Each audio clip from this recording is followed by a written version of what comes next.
From WNYT Albany, News Channel 13 Live at 5 begins right now with a first warning alert day. Good evening and thank you for joining us. I'm Mark Mulholland. It is a first warning alert day here in the capital region as remnants of Tropical Storm Debby arrive in our area. Let's get the very latest from meteorologist Craig Gold, your first warning hour by hour forecast. Craig, good evening. Good evening, Mark. This is happening exactly how we expected in terms of when the heaviest of this weather was going to come through. And we have flash flood warnings in effect through 6:45 this evening, all because of this very heavy line of showers and embedded thunder that continues to work on through. We are looking at with some of the stronger stuff off toward the north, which is east of Saratoga Springs up into Washington County, parts of Rensselaer County as well. We've had 50-mile-per-hour gusts with that, at least radar indicated. Heavy stuff about to move through downtown Albany as well, and this is coming down at rates of 1 to 2 inches an hour. So where you see those yellow pockets, that is well over 2 inches, about 2.5 inches, and that is approaching the Albany area in terms of that rain. This goes back to 3 hours ago, so that line has really been producing some real heavy rain, and that is why the flash flood warnings remain in effect for the immediate capital district. You can see once we get rid of this heavy line, behind that, there's not much really doing. We'll continue to watch some periodic showers out there, but otherwise, once we get this last push, we should be in much better shape. There is a tornado watch that extends all the way down to northern Jersey. For us, it's in effect until 10 o'clock this evening, as there's still plenty of twisting in the atmosphere in terms of the wind. And speaking of wind, we've got a lot of power outages, especially in Greene County, where we have over 7,000, Columbia County over 3,000, Rensselaer County close to 3,000, Albany County almost 2,500, and Warren County over 1,000. So looks like a lot of this wind that's within these heavier showers mixing down to the ground. You get those gusts and you get some tree limbs hanging over power lines, and that's what you get right there. We're going to talk more about this and what to expect for the upcoming weekend once this gets out of here. That's all coming up in a bit. Mark? Craig, thank you. More than 16,000 without power right now. Breaking news, an ongoing situation right now at Albany Memorial Hospital. The hospital has been evacuated after a water pipe burst, causing significant flooding inside. Our reporter, Zach Richter, is live outside the hospital where water is also a factor. Zach, water and wind, as I can see from your umbrella. Good evening, Mark here. Well, actually, this incident here is not weather-related. They're saying this happened before this brunt of the storm really started to hit here, but that hospital has been evacuated, and they don't host overnight patients, so their emergency room, though, has been evacuated earlier. Now, that hospital, as you see, especially has significant damage on the first floor. Trucks and cleaning crews are on scene with pumps working around the clock to remove that water from the inside. Now, the hospital tells us that the first floor is the worst part of this flooding, and we spoke with their senior vice president of operations on this earlier. This began at 1 o'clock today. We had a pipe burst on the first floor near physical therapy, and it flooded our first floor. So we're in the process, made the decision to close operations, evacuate the ED for safety purposes. Well, we had a pipe that was capped, and the cap opened, and then that destroyed the wall, and the pipe burst, and that's where we are.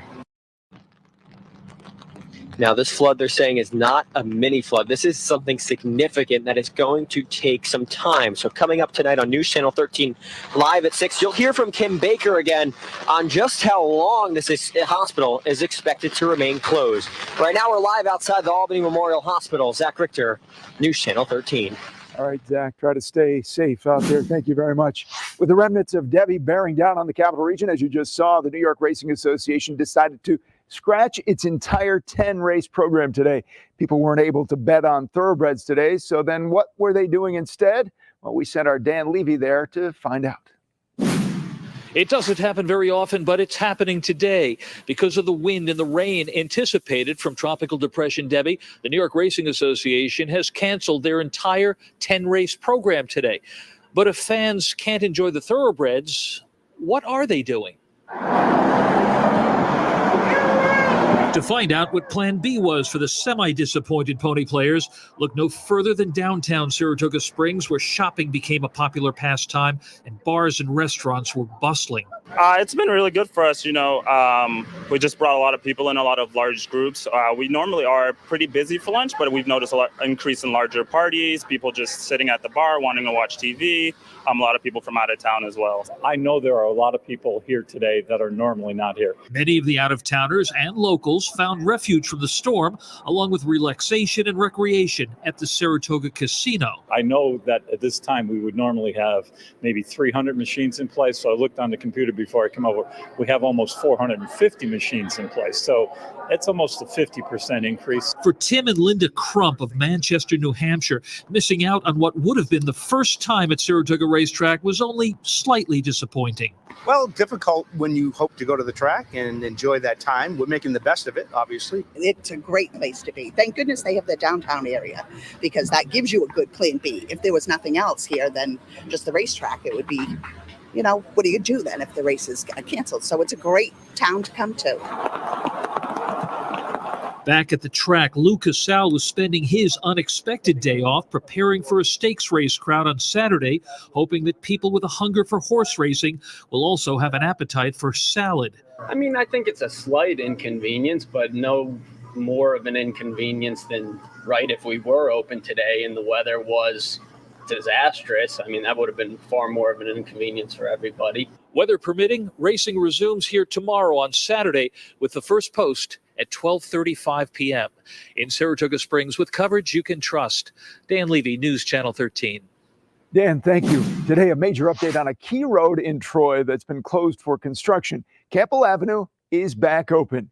Mayor Carmela Mantello made the announcement today. The more than $1 million project brings lead pipe removal plus several more much-needed improvements to make the area more accessible. Several weeks ago, a couple of businesses told us road closures squeezed their businesses. Today, the mayor addressed their concerns. During the campaign last year, I was begged by those very folks, we need Campbell Ave done. It's killing our business with the drainage. We're getting it done now. Some portions of the road will close temporarily to fix drainage in several areas as crews continue making repairs for a few more weeks. Taking a live look outside now. Oh, that doesn't look very nice, does it? That's the Albany skyline under the gray and rainy skies. We're under a tornado watch. Meteorologist Craig Gold is tracking this alert day minute by minute. Stay with us.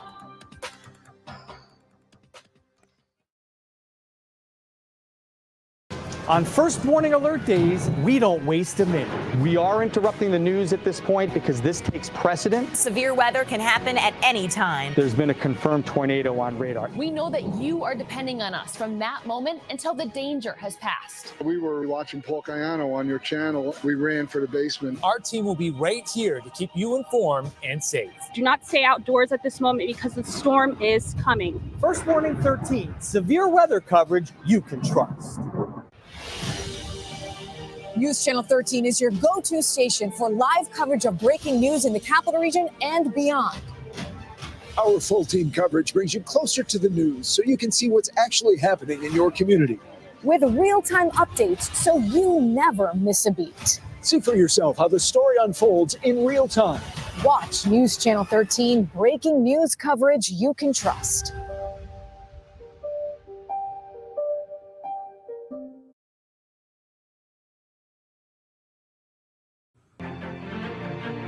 Tonight, News Channel 13 salutes Sergeant Bill McDonough from Troy. Bill served in the Army during the Korean War. He was awarded a Bronze Star and a Purple Heart for his heroic actions. We salute him and we thank him for his service. Well, the weather is picking up outside now. This was the look at the remnants of Debby moving into the region just outside our station in Menands just a few minutes ago. Meteorologist Craig Gold has been tracking it all for us here, and he's joins us with his full first warning forecast. Craig, good afternoon. Good evening to you. Good afternoon. Good evening to everybody. We are looking at heavy downpours continuing to work on through, and this is pretty much what we expected right around dinner time or shortly before, as these heavy downpours associated with what's left of Debby continue to come down. What you see right there in red, those are flash flood warnings west of Albany. These are in effect until 6 o'clock. Once we go from Albany eastward, though, those are in effect until 6:45, as the heaviest of this is now coming on through. Very heavy downpours, embedded thunder, gusty winds likely within this area. We're looking at winds gusting probably upwards of 40 miles an hour. You go a little further up north along this line as we work our way to northern parts of Rensselaer County into Washington County, eastern parts of Saratoga County, and also going into the extreme northwestern part of Bennington County, Vermont. This is where we have a strong thunderstorm that at least radar indicated is producing winds of 50 miles an hour. So we're bringing down a lot of that energy from those storms in the clouds. And when this heavy rain falls, it brings that wind down with it as well. So continue to watch this whole line as it progresses from overall west to east, but you can see the individual cells within this line are going from south to north, and that's why we have that flood threat. You just have the same areas continuously just getting rained on right now at this point. So we'll continue to watch this as it pushes on east, as western New England will be in line next for these heavier downpours. And then once we work our way past the Helderbergs, it really starts to lighten up quite a bit, as the bulk of this, again, is racing through at a pretty good clip. In terms of how much rainfall we picked up over the last 3 hours, some pretty impressive totals where you see those pockets of yellow. We've picked up anywhere from 2 to 3.5 inches of rain over the Catskills, parts of the Catskills, southern parts of Albany County, picking up 3.5 inches of rain just west of downtown Albany, picking up about 2.5 inches. So you can see why we have these flash flood warnings, as the rainfall rates have been about 1 to 2 inches an hour. So waiting on this as the whole system is racing on off toward the north, basically just getting slingshotted out of here as the jet stream has picked it up. That's good news for us in terms of the weekend. But because we still do have all this wind energy, all this twist in the atmosphere, we still do precautionarily have a tornado watch in effect for our area until 10 o'clock this evening. So we'll watch these storms very carefully to see if there's any rotation within any individual cell. Tornado watch is going all the way down through the state of New Jersey. There's a live look outside right now as we're looking at downtown Albany, as the heavy rain has made it in, and it is coming down at a good clip. It feels very tropical out there. That tropical atmosphere, Debby just brought it with it. So it continues to feel like you can kind of cut the air with a knife out there. So watching these heavy tropical downpours work on through. Here we are at 8 o'clock, and most of it is now pushed out of the area. Just a couple of lagging cells, I think, behind it. But overall, the trend will be to dry things out during the overnight tonight. You'll wake up tomorrow in the morning. It'll be fine.